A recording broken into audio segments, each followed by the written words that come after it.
আসসালামু আলাইকুম। 18 বাংলা সংবাদে সবাইকে স্বাগত জানাচ্ছি আমি ভাবনা আহমেদ। শুরুতেই জানিয়ে দিব বিআরবি কেবল সংবাদ শিরোনাম।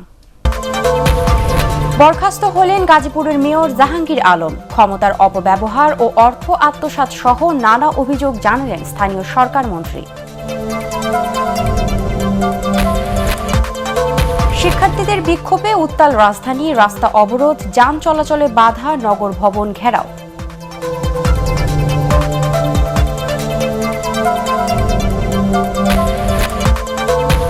কারাগারে খালেদা জিয়াকে স্লো পয়জনিং করা হতে পারে সন্দেহ মির্জা ফখরুলের।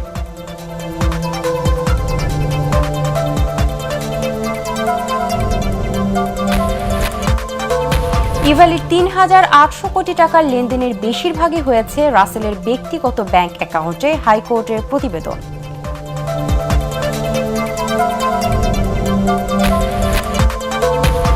এবং স্বল্পোন্নত দেশ থেকে বাংলাদেশের উন্নয়নশীল দেশে উত্তরণের সুপারিশ, জাতিসংঘ সাধারণ অধিবেশনে অনুমোদন।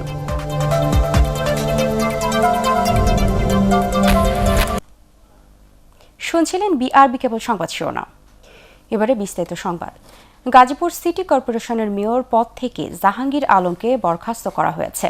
ক্ষমতার অপব্যবহার ও অর্থ আত্মসাৎ সহ নানা অভিযোগে তাকে বরখাস্ত করা হয়েছে বলে জানিয়েছেন স্থানীয় সরকার মন্ত্রী তাজুল ইসলাম। এর আগে গাজীপুর সিটি কর্পোরেশনে 3 সদস্যের প্যানেল মেয়র গঠন করা হয়। ফজর রাব্বির রিপোর্ট। আওয়ামী লীগ থেকে বহিষ্কারের পর এবার সাময়িকভাবে গাজীপুর সিটি কর্পোরেশনের মেয়র পদ হারালেন জাহাঙ্গীর আলম। সচিবালয়ে স্থানীয় সরকার মন্ত্রী তাজুল ইসলাম সাংবাদিকদের বলেন, জাহাঙ্গীর আলমের বিরুদ্ধে ক্ষমতার অপব্যবহার সহ নানা অভিযোগ এসেছে। সেগুলো সুষ্ঠু তদন্তের স্বার্থে সিটি কর্পোরেশন আইন অনুযায়ী তাকে সাময়িক বরখাস্ত করা হলো। কিছু কিছু জমি দখলের বিষয় আছে এবং অন্য জনগণের স্বার্থের পরিপন্থী কাজকর্মের সাথে সম্পৃক্ত থাকার অভিযোগ আছে। এবার সরকারি সম্পদ, অর্থ আত্মসাতের এবং ক্ষমতা অপব্যবহারের অভিযোগ আছে। যেহেতু আইন অনুযায়ী কোনো নির্বাচিত জনপ্রতিনিধি মেয়রের বিরুদ্ধে কোনো অভিযোগ আসে এবং সে অভিযোগ যদি তদন্তের জন্য অর্থাৎ পরবর্তী নিষ্পত্তির জন্য আমলে নেওয়া হয়, তাহলে আইন অনুযায়ী তাকে সাময়িক বরখাস্ত করার নিয়ম আছে। পত্রপ্রাপ্তির 3 দিনের ভিতরে ক্ষমতা হস্তান্তর করার জন্য নির্দেশ দেওয়া হয়েছে। জাহাঙ্গীরের বিরুদ্ধে উত্থাপিত অভিযোগ তদন্তে অতিরিক্ত সচিব মুস্তাকিম বিল্লাহ ফারুকীকে প্রধান করে 3 সদস্যের তদন্ত কমিটি গঠন করা হয়েছে। তদন্ত করতে গিয়ে মাঠ পর্যায়ে কতদিন সময় লাগবে এই কথাটা তো একদম সুনির্দিষ্ট করে বলাটা ঠিক হবে না। এটা বেশি সময় লাগতে পারে, আর হয়তো আরও নতুন নতুন তদন্ত বিষয় আরও এর সাথে যোগ হতে পারে। তদন্ত শেষ হওয়ার আগ পর্যন্ত প্যানেল মেয়রদের মধ্যে জ্যেষ্ঠতার আলোকে একজন মেয়রের দায়িত্ব পালন করবেন। ফজল রাব্বি, এটিএন বাংলা, ঢাকা। দক্ষিণ সিটি কর্পোরেশনের ময়লাবাহী গাড়ির ধাক্কায় ছাত্র নিহতের ঘটনায় আজও রাজধানী জুড়ে বিক্ষোভ অবরোধ কর্মসূচি করেছে শিক্ষার্থীরা। একসময় নগর ভবনও ঘেরাও করেন তারা। বিভিন্ন সড়কে অবস্থান নেওয়ায় বন্ধ হয়ে যায় যান চলাচল। এতে নগর জুড়ে সৃষ্টি হয় তীব্র যানজটের। দুর্ভোগে পড়েন মানুষ। এ সময় নিরাপদ সড়কের দাবিতে সরকারের কাছে 9 দফা দাবি তুলে ধরেন শিক্ষার্থীরা। শনিবারের মধ্যে দাবি মানা না হলে আরও কঠোর কর্মসূচির ঘোষণা দেওয়া হয়েছে। মনির হোসেন তোপর রিপোর্টে থাকছে বিস্তারিত। সহপাঠী নিহতের ঘটনায় নটরডেম কলেজের শিক্ষার্থীরা মতিঝিল শাপলা চত্বরে অবস্থান নিয়ে বিক্ষোভ শুরু করে। সেখান থেকে গুলিস্তান 0 পয়েন্টে গিয়ে সড়ক আটকে অবস্থান নেয় তারা। এ সময় নাইমের মৃত্যুর জন্য দায়ী গাড়ি চালকের দৃষ্টান্তমূলক শাস্তিসহ নিরাপদ সড়কের দাবি তোলে শিক্ষার্থীরা। মুহূর্তেই ব্যস্ত সড়কটিতে বন্ধ হয়ে যায় যান চলাচল। সৃষ্টি হয় তীব্র যানজটের। সরকারি গাড়িতে যদি আজকে মৃত্যুবরণ করে সেই দায় কে নেবে? ছাত্রদের কোনো নিরাপদই নয়। আমাদের যে দাবিগুলা প্রত্যেকটা দাবি মেনে নিতে হবে। বিষয়টা খুবই দুঃখজনক যখন এটা সরকারি কোনো গাড়ির মাধ্যমে অ্যাক্সিডেন্ট হয়। এক পর্যায়ে মিছিল নিয়ে তারা রওনা হয় নগর ভবনে। সেখানে অবস্থান নিয়ে বিক্ষোভ করে শিক্ষার্থীরা। কয়েক ঘন্টা পর মেয়র শেখ ফজলুল মুহ তাপস এসে আশ্বস্ত করলে সড়কের অবরোধ তুলে নেয় শিক্ষার্থীরা। আপনারা যেই দাবি দিয়েছেন সেই দাবির সাথে শুধু আমি একমত পোষণ না, শুধু সম্মতি না, আমি আরো দাবি করি যেন সেই খুনির ফাঁসি হয়। সেই গাড়ি চালকের দায়িত্ব ছিল, সে সেই দায়িত্ব পালন করেনি। সে আরেকজন ভাড়াটিয়া গাড়ি চালকরে দিয়ে সেই গাড়ি চালিয়েছে। সুতরাং সবাইকে এই শাস্তি ভোগ করতে হবে। অন্যদিকে রাজধানীর ফার্মগেট সায়েন্স ল্যাবরেটরি মোড় ও উত্তরা সহ বিভিন্ন স্থানে সড়কে অবস্থান নিয়ে বিক্ষোভ করে বিভিন্ন শিক্ষা প্রতিষ্ঠানের শিক্ষার্থীরা। এ সময় যানবাহনের কাগজ এবং চালকদের লাইসেন্স পরীক্ষা করে তারা। এ সময় লাইসেন্স না থাকায় শিক্ষার্থীদের কাছে হেনস্থার শিকার হতে হয় পুলিশ ও সরকারি যানবাহনের চালকদের। যদি এই ধরনের কোনো ঘটনা ঘটে থাকে এটা অত্যন্ত দুঃখজনক বিষয়। আইন যেহেতু সবার জন্যই সমান, সেটা আমাদের জন্য পুলিশের জন্য একইভাবে বিষয়টি প্রযোজ্য। এদিকে ঘাতক চালকের কঠোর শাস্তি নিশ্চিত করা হবে বলে জানিয়েছে সড়ক পরিবহন ও সেতু মন্ত্রী ওবায়দুল কাদের। ঘটনা যে বা যারাই দায়ী তারা কঠোর শাস্তির মুখোমুখি হবেন। Monir Hossain Topu, ATN Bangla, Dhaka. BNP chairperson Begum Khaleda জিয়াকে কারাগারে স্লো পয়জনিং করা হতে পারে বলে সন্দেহ প্রকাশ করেছেন দলের মহাসচিব মির্জা ফখরুল ইসলাম আলমগীর। রাজনীতি থেকে দূরে সরাতে সরকার বিএনপি খালেদা জিয়ার জীবন নাশের চেষ্টা করছে বলেও অভিযোগ করেন তিনি। বেগম জিয়ার মুক্তি ও সুচিকিৎসার দাবিতে জাতীয় প্রেস ক্লাবের সামনে যুবদলের বিক্ষোভ সমাবেশে এসব কথা বলেন মির্জা ফখরুল। কামরুজ্জামান রাজীবের রিপোর্ট। বিদেশে খালেদা জিয়ার সুচিকিৎসার দাবিতে পূর্ব ঘোষিত 8 দিনের কর্মসূচির প্রথম দিনে জাতীয় প্রেস ক্লাবের সামনে বিক্ষোভ সমাবেশ করে যুবদল। এতে বিএনপি নেতারা অভিযোগ করেন, সব শ্রেণীর মানুষের দাবি উপেক্ষা করে শুধুমাত্র ব্যক্তিগত আক্রোশের কারণে খালেদা জিয়াকে চিকিৎসা বঞ্চিত করছে সরকার। তাদের দাবি, গণতন্ত্রকে পুরোপুরি নির্বাসিত করতেই সরকার খালেদা জিয়ার সাথে চরম অমানবিক আচরণ করছে। স্যাঁতসেঁতে একটা ঘরের মধ্যে তাকে প্রায় 2 বছর আটক করে রাখা হয়েছে। এরপরে তাকে হাসপাতালে নিয়ে আসা হয়েছিল, সেই হাসপাতালে তাকে ঠিক কোনো চিকিৎসা দেওয়া হয়নি। অনেকের মধ্যে এই প্রশ্ন এসছে যে সেদিন কি সত্যি বেগম খালেদা জিয়াকে স্লো পয়জনিং এর কোনো ব্যবস্থা করা হয়েছিল? আমরা এটা পরিষ্কার করে জানতে চাই। তার সুচিকিৎসার ব্যবস্থা করছে না, তাকে জামিন দেওয়া হচ্ছে না। আক্রোশ দেশনেত্রী বেগম খালেদা জিয়ার প্রতি।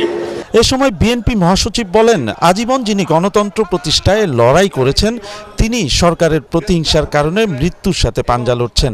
তিনি জানান, বিদেশে উন্নত চিকিৎসা দিতে না পারলে খালেদা জিয়ার জীবন বাঁচানো কঠিন হয়ে পড়বে। সারা দেশের মানুষ তো বলছে, সব পেশার লোক বলছে, ডাক্তার বলছে, উকিল বলছে, বুদ্ধিজীবীরা বলছেন, অধ্যাপকেরা বলছেন, কিন্তু তিনি এটা শুনতে চান না। কেন চান না? তার প্রতিহিংসা, তার প্রতিশোধ, যে দেশের বেগম খালেদা জিয়াকে তিনি রাজনীতি থেকে শুধু নয় জীবন থেকে এখন তাকে নিশ্চিহ্ন করবার জন্য এই চক্রান্ত করছেন। বন্ধুগণ, খালেদা জিয়ার জীবন রক্ষায় সরকারকে দাবি মানতে বাধ্য করতে নেতাকর্মীদের রাজপথের আন্দোলন আরও বেগবান করার আহ্বান জানান মির্জা ফখরুল। কামরুজ্জামান রাজীব, এটিএন বাংলা, ঢাকা। খালেদা জিয়ার চিকিৎসার বিষয়টি বিএনপির কাছে গুরুত্বপূর্ণ নয় বলে মন্তব্য করেছেন আওয়ামী লীগ সাধারণ সম্পাদক ওবায়দুল কাদের। তিনি বলেন, বেগম জিয়ার অসুস্থতাদের নিয়ে বিএনপি রাজনীতি করছে। রাজধানী ইঞ্জিনিয়ার ইনস্টিটিউশনে বাংলাদেশ সড়ক পরিবহন মালিক সমিতির দ্বিবার্ষিক সাধারণ সভা ও কাউন্সিল অধিবেশনে এসব কথা বলেন ওবায়দুল কাদের। প্রধানমন্ত্রী শেখ হাসিনার মানবিক সহযোগিতায় বেগম জিয়ার সুচিকিৎসা চলছে বলে আবারও উল্লেখ করেন তিনি। বেগম জিয়াকে স্বাস্থ্য নিয়ে, শরীর নিয়ে যতটা না তারা তার চিকিৎসার ব্যাপারটা তারা উদ্যোগী হয়েছেন, তার চেয়ে বেশি তারা বিষয়টি নিয়ে রাজনীতি করেছে। জন্মের সাথেই মৃত্যু লেখা থাকে, অসুস্থ হয়ে অনেকে মারা যায়, কারণ সেটা সরকারের উপরে আপনি কথায় কথায় দৌড় চাপাবেন, এটাও তো ঠিক। ই কমার্স প্রতিষ্ঠান ইভালি 36টি ব্যাংক হিসাবে 3,800 কোটি টাকা লেনদেন হয়েছে বলে হাইকোর্টে প্রতিবেদন জমা দিয়েছে বাংলাদেশ ব্যাংকের ফিনান্সিয়াল ইন্টেলিজেন্স ইউনিট, জাতীয় রাজস্ব বোর্ড এবং বাণিজ্য মন্ত্রণালয়। এই লেনদেনের বেশিরভাগই হয়েছে প্রতিষ্ঠানটির এমডি রাসেলের ব্যক্তিগত অ্যাকাউন্টে। বিচারপতি এম ইনায়েতুর রহিম ও বিচারপতি মোহাম্মদ মুস্তাফিজুর রহমানের দ্বৈত বেঞ্চ এ বিষয়ে পরবর্তী শুনানির দিন ধার্য করেছে 28 ফেব্রুয়ারি। বিস্তারিত নজিবুর রহমানের রিপোর্টে। ই কমার্স প্রতিষ্ঠানগুলোর অর্থ পাচারের বিষয়ে কি পদক্ষেপ নেওয়া হয়েছে তা জানতে বাংলাদেশ ব্যাংকের ফাইন্যান্সিয়াল ইন্টেলিজেন্স ইউনিট, জাতীয় রাজস্ব বোর্ড এবং বাণিজ্য মন্ত্রণালয়কে নির্দেশ দেন হাইকোর্ট। এ বিষয়ে প্রতিবেদন দাখিলের নির্ধারিত দিনে বৃহস্পতিবার বিচারপতি এম এনায়েতুর রহিম ও বিচারপতি মোহাম্মদ মোস্তাফিজুর রহমানের সমন্বয়ে গঠিত বেঞ্চে আংশিক প্রতিবেদন দাখিল করেন সংশ্লিষ্টরা। প্রতিবেদনে প্রায় 4,000 কোটি টাকা লেনদেনের তথ্য উঠে আসে। আর বিভিন্ন সময়ে সেই অর্থ ইভ্যালির প্রতিষ্ঠাতা মোহাম্মদ রাসেলের ব্যক্তিগত অ্যাকাউন্টে ট্রান্সফার হয়, যা মানি লন্ডারিংয়ে শামিল বলে মনে করছেন রিটকারী আইনজীবী। প্রচুর পরিমাণ টাকা তার ব্যক্তিগত অ্যাকাউন্ট এবং অন্যান্য যে অ্যাকাউন্ট আছে সেইখানে বিনা কারণে ট্রান্সফার করা হয়েছে। তারা এই ট্রান্সফারটাকে এক ধরনের মানি লন্ডারিং হিসেবেই অভিহিত করেছেন। রিটকারী আইনজীবী আরও জানান, গ্রাহকদের পাওনা টাকা পরিশোধে ইভ্যালির কাছে বর্তমানে রয়েছে মাত্র 3 কোটি টাকা। প্রায় 3,800 কোটি টাকা এখানে লেনদেন করেছেন এবং এর অধিকাংশ টাকাই তারা অন্যান্য অ্যাকাউন্টে তারা এটা ট্রান্সফার করেছেন এবং বর্তমানে মাত্র 3 কোটি টাকার মতো তাদের রয়েছে। যেহেতু এটি একটি ফাইন্যান্সিয়াল স্ক্যাম, এটির শর্টকাট কোনো সলিউশন নাই, এটি সময় লাগবে। সমন্বিত উদ্যোগ নিয়েছে মিনিস্ট্রি অফ কমার্স। আমরা সবাই মিনিস্ট্রি অফ কমার্সের এই উদ্যোগকে স্বাগত জানিয়েছি। এদিন বাণিজ্য মন্ত্রণালয় থেকে আদালতকে জানানো হয়, ই কমার্স প্রতিষ্ঠানগুলোর দেখভালের জন্য 15 ও 16 সদস্যের 2টি কমিটি করা হয়েছে। প্রতারণার মাধ্যমে গ্রাহকের টাকা আত্মসাৎ মামলায় ই কমার্স প্রতিষ্ঠান ইভ্যালির ব্যবস্থাপনা পরিচালক রাসেল ও চেয়ারম্যান শামিমা নাসরিন 16 সেপ্টেম্বর গ্রেফতার হন। আরও কয়েকটি ই কমার্স প্রতিষ্ঠানের কর্ণধাররা আইন শৃঙ্খলা বাহিনীর নজরদারিতে রয়েছেন। নজিবুর রহমান, ATN বাংলা, ঢাকা। তালিকা থেকে বাদ পড়া মুক্তিযোদ্ধাদের গেজেটে অন্তর্ভুক্তিতে যাচাই বাছাইয়ের ক্ষেত্রে 10% কোটা বাতিল ঘোষণা করে রায় দিয়েছে হাইকোর্ট। বিচারপতি কামরুল কাদের ও বিচারপতি মাহবুবুল ইসলামের দ্বৈত বেঞ্চ এ রায় দেন। রায় মুক্তিযোদ্ধাদের গেজেটভুক্তির ক্ষেত্রে 10% কোটা সংক্রান্ত জাতীয় মুক্তিযোদ্ধা কাউন্সিলের পরিপত্রটি বাতিল ঘোষণা করা হয়েছে। 2019 সালের 18 এপ্রিল জাতীয় মুক্তিযোদ্ধা কাউন্সিল পরিপত্রটি জারি করে।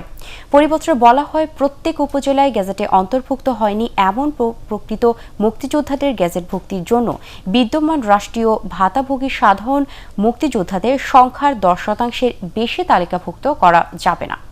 জামকার ওই সিদ্ধান্তের ফলে প্রকৃত মুক্তিযোদ্ধাদের অনেকেই বাদ পড়ে যান। মুক্তিযোদ্ধাদের চেতনায় উজ্জীবিত হয়ে ও বঙ্গবন্ধুর আদর্শকে ধারণ করে নতুন প্রজন্ম ভবিষ্যতে দেশকে সামনের দিকে এগিয়ে নিয়ে যাবে বলে মন্তব্য করেছেন তথ্য ও সম্প্রচার মন্ত্রী ডক্টর হাসান মাহমুদ। স্বাধীনতার সুবর্ণ জয়ন্তী ও মুজিব জন্ম শতবর্ষ উপলক্ষে রাজধানীর শিল্পকলা একাডেমিতে আয়োজিত মহান মুক্তিযুদ্ধের সময়কার দুর্লভ চিত্র প্রদর্শনীর উদ্বোধন অনুষ্ঠানে এসব কথা বলেন মন্ত্রী। সশস্ত্র বাহিনী বিভাগ আয়োজিত এই চিত্র প্রদর্শনী চলবে আগামী 27 নভেম্বর পর্যন্ত। সকাল 11টা থেকে রাত 8টা পর্যন্ত উন্মুক্ত থাকবে সবার জন্য।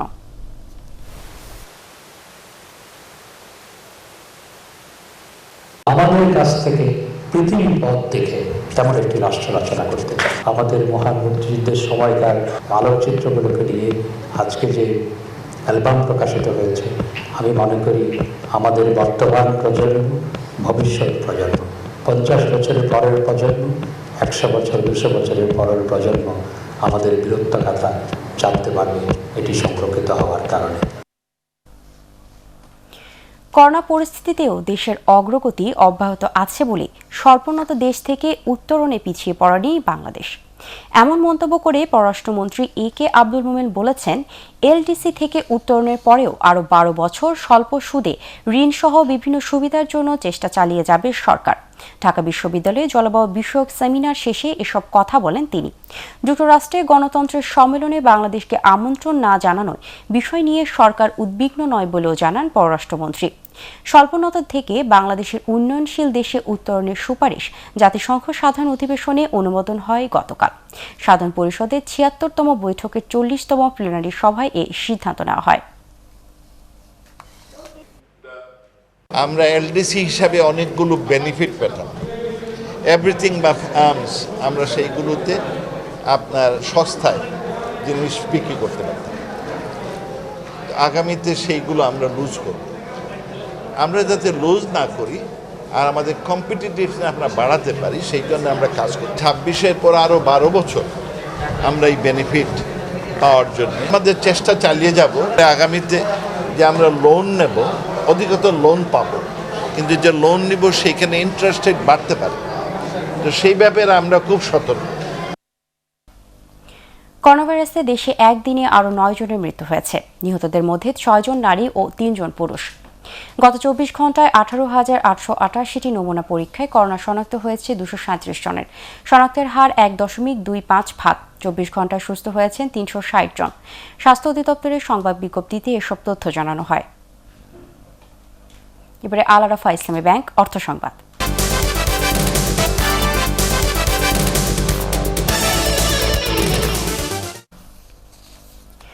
কক্সবাজারে অনুষ্ঠিত হল জেনারেল ফার্মাসিউটিক্যালস লিমিটেডের বার্ষিক বিক্রয় ও বিপণন সম্মেলন। সম্মেলনে দেশে ঔষধ শিল্পের অপার সম্ভাবনার কথা তুলে ধরেন কোম্পানির পরিচালক রাফিদুল হক, কোম্পানির ব্যবস্থাপনা পরিচালক ডক্টর মমিনুল হক, কোম্পানির সচিব ও নির্বাহী পরিচালক আলাউদ্দিন, জেনারেল ফার্মাসিউটিক্যালস লিমিটেডের পরিচালক ডক্টর সারাহ মোমেন, পরিচালক সাকিবুল হক ও জারিফুল হক অনুষ্ঠানে অন্যান্যের মধ্যে উপস্থিত ছিলেন। অনুষ্ঠানে বিশেষ সাফল্যের স্বীকৃতি হিসেবে কর্মকর্তা কর্মচারীদের সম্মাননা দেওয়া হয়। এবারে আন্তর্জাতিক সংবাদ।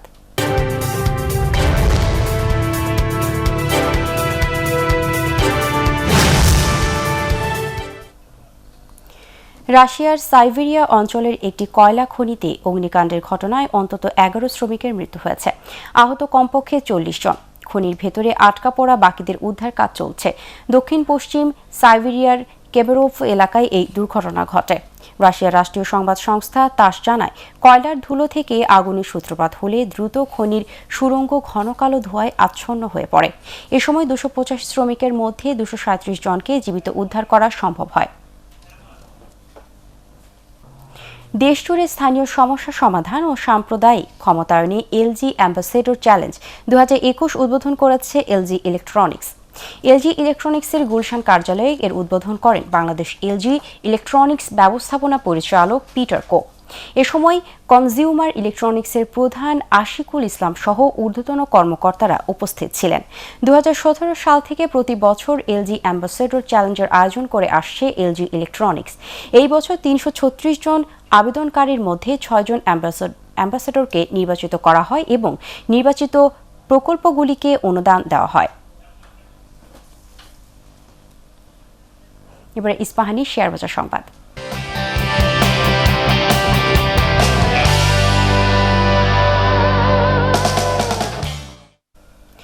সপ্তাহের শেষ কার্যদিবসেও ঢাকা স্টক এক্সচেঞ্জে লেনদেন ও সূচকে ব্যাপক পতন হয়েছে।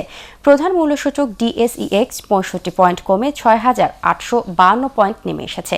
এছাড়া সরিয়া সূচক 9 ও 30 সূচক 28 পয়েন্ট কমেছে। দিন শেষে লেনদেন হয় 849 কোটি 77 লাখ টাকার শেয়ার ও মিউচুয়াল ফান্ডের ইউনিট। লেনদেন হওয়া 362টি কোম্পানির মধ্যে দাম বেড়েছে 89টি, কমেছে 241টি ও অপরিবর্তিত রয়েছে 32টি কোম্পানির শেয়ারের দাম। এদিকে চট্টগ্রাম স্টক এক্সচেঞ্জে লেনদেন হয়েছে 35 কোটি 54 লাখ টাকার শেয়ার। হাত বদল হওয়া 260টি কোম্পানির মধ্যে দর বেড়েছে 55টি, কমেছে 182টি ও অপরিবর্তিত রয়েছে 23টি কোম্পানির শেয়ারের দর। এবারে বাংলাদেশ পাকিস্তান সিরিজের খবর।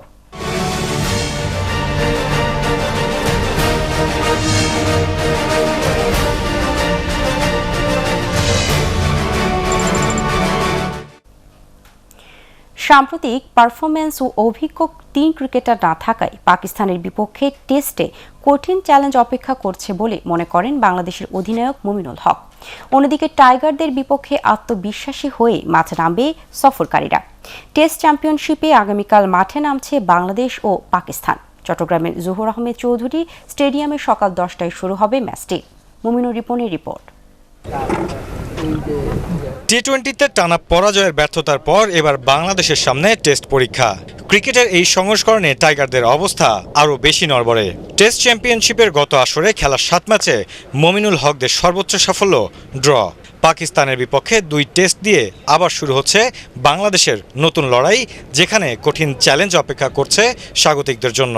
এই ফরম্যাট আর টি-20 ফরম্যাটে অনেক ডিফারেন্স। আর আপনি যদি বলেন টেস্ট ক্রিকেটে তো পাকিস্তান অবশ্যই অনেক আগে আছে। অনেক আমার কাছে মনে হয় one of the best strong team in the world. তো টেস্টে ওদের সাথে খুব চ্যালেঞ্জিং খেলা হবে। গত 3 বছরে খেলা 12 টেস্টে জিম্বাবুয়ের বিপক্ষেই 2টি জয় বাংলাদেশের। শ্রীলঙ্কার বিপক্ষে 1 ড্র ছাড়া বাকি 9 ম্যাচেই হেরেছে মুশফিকুর রহিমরা। তার ওপর দলে নেই ইনজুরিতে পড়া সাকিব ও তামিম, আর অবসর নেয়া মাহমুদুল্লাহ রিয়াদ। তবুও ভালো কিছু করার স্বপ্ন দেখছে স্বাগতিকরা।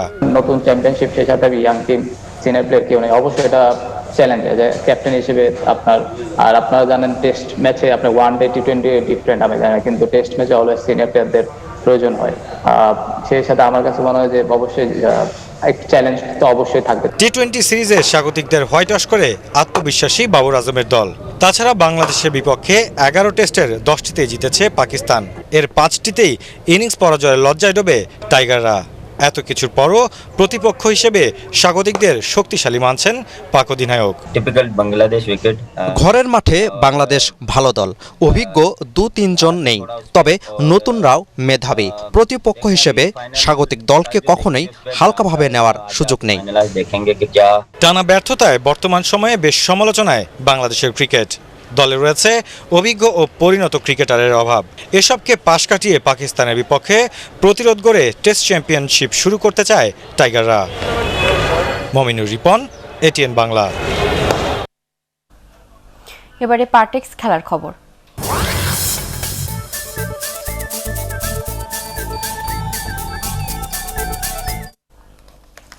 কিংবদন্তি ফুটবলার দিয়েগো ম্যারাডোনার প্রথম মৃত্যুবার্ষিকী আজ। 1 বছর কেটে গেলেও শোক কাটেনি ফুটবল ভক্তদের। ম্যারাডোনার মৃত্যুর ঘটনা রীতিমতো অবিশ্বাস্য মনে হয় লিওনেল মেসির কাছে। গত বছর এই দিনে হৃদরোগে আক্রান্ত হয়ে 60 বছর বয়সে নিজ বাড়িতে মৃত্যুবরণ করেন এই ফুটবল জাদুকর। স্প্যানিশ সংবাদ মাধ্যম মার্কাকে দেওয়া এক সাক্ষাৎকারে ম্যারাডোনার স্মৃতিচারণ করে মেসি জানান, একটা অদ্ভুত অনুভূতি হচ্ছে আমার। এটা অবিশ্বাস্য মনে হচ্ছে যে ইতোমধ্যে 1 বছরও কেটে গেছে এবং তাকে ছাড়াই আর্জেন্টিনা আবারও চ্যাম্পিয়ন হয়েছে। এদিকে ইটালিয়ান ক্লাব ন্যাপোলি ম্যারাডোনার অবদানকে স্মরণীয় করে রাখতে এবং তার প্রতি শ্রদ্ধা জানাতে ক্লাব প্রাঙ্গণে প্রতিমূর্তি স্থাপন করেছে। শেষ করার আগে বিআরবি কেবল সংবাদ শিরোনাম আরও একবার।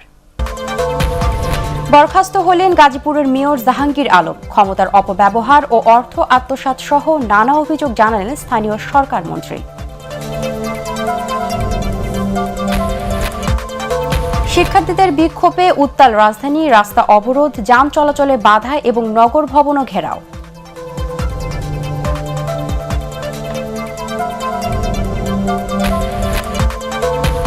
কারাগারে খালেদা জিয়াকে স্লো পয়জনিং করা হতে পারে সন্দেহ মির্জা ফখরুলের।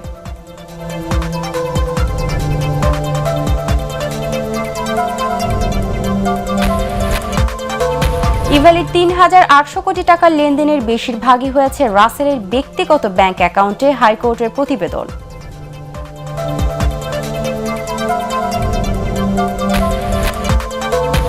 এবং স্বল্পোন্নত দেশ থেকে বাংলাদেশের উন্নয়নশীল দেশে উত্তরণের সুপারিশ, জাতিসংঘ সাধারণ অধিবেশনে অনুমোদন।